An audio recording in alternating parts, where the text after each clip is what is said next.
I'm Molly Siebert from the Resiliency Center. I hope this short video will provide you with thoughts regarding innovation through the resiliency concepts of the late Dr. Al Siebert and his published work, The Survivor Personality. These thoughts and concepts are fundamental to all of one's life's applications. The training you will receive from QuantumHouse will teach you the innovation theory and concepts at a higher evolved level. But I, as Dr. Siebert did, think that the following concepts are easy to attain and are essential for innovation. It is important to understand that change requires learning. The two concepts, change and learning, are inseparably linked. My own personal mantra is perpetual change and continuous upkeep. The kind of learning that leads to thriving is self-managed learning directly from experience. It is the kind of learning that young children do when they play. To play is to learn, nature's way. Playing and experimenting are linked to human survival. What is called child's play involves discovering the effects the child can have on the environment and the effect the environment will have on the child. The results build up an increased competence in the child. I love to watch young children learn something new. The look of joy on their faces says it all. Life's best survivors ask lots of questions, good questions, impudent questions, even disruptive questions. People retain from childhood a curiosity about what exists. They love learning how things work and may be delighted and laugh and grab anyone nearby to show them what they've learned. I believe encouraging questions from the young, your peers, and even the old is essential to innovation. What would the world be like if no questions were asked? Think about that. Experimenting and playing show a person the relationship between what a person did and what happened as a result. Experimenting leads to first-hand knowledge of relationships between events. To experiment is to learn from your own experience. Life's best survivors experiment with different ideas or points of view to find out what works best. They are interested in connections between the cause and effect. Furthermore, they continually seek information and new ideas that will explain how things work and how to make things work better. My personal thought is they continually connect the dots between the information flow of the situation, the connections or association of words and people within that situation.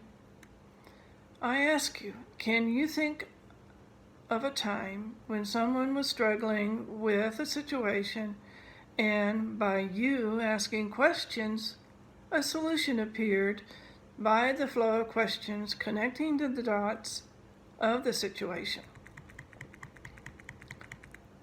This way of interacting with the world is how a person gets into the flow that develops emotional intelligence. Flow represents perhaps the ultimate in harnessing the emotions in service of performance and learning. The best survivors are good troubleshooters. They often come up with remarkably easy solutions to difficult problems because they want and need for things to work smoothly and easily. Their sense of knowing when things are working well and when they are not doesn't come from following rules or memorized techniques. It comes from an inner awareness or feeling about nature's laws and principles. The conscious mind is like the tip of an iceberg floating on top of a much larger subconscious mind. People who have a good relationship with the subconscious processes, including hunches, intuition, dreams and daydreams, creativity, imagination, and synchronicity. They all have an advantage over people who try to become logical or rational. Some people have unexplainable intuitive flashes. Others develop intuition by practicing.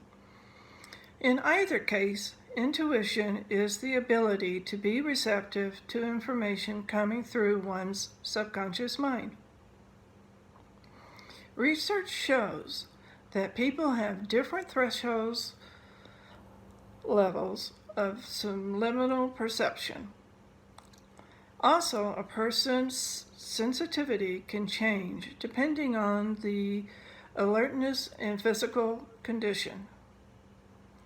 The point here is that some people are better survivors than others, in part because awareness of subtle reactions in their bodies give them useful information.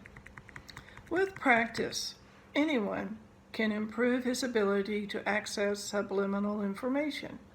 Once you've noticed your body is responding to information, how you perceive the cues and the clues around you is enhanced by being sensitive to subtle inner feelings. The survivor reaction is to remain focused on discovering what is up. The person remains alert and curious about what is really occurring. So, I hope this provided you with insight of innovation through curiosity, asking questions, brainstorming with others, connecting the dots through word and people associations, allowing a concept to form an idea. Be receptive to the flow of information provided. Let your mind play with the information. Twist it around, turn it upside down. Let the idea germinate and spiral up through your chakras. Evolve through your own mind's intellect, body's physical feelings, and your spirit connection to others, applicable to your situation. I hope this video provided you with new information or renewed your information. Have a good day.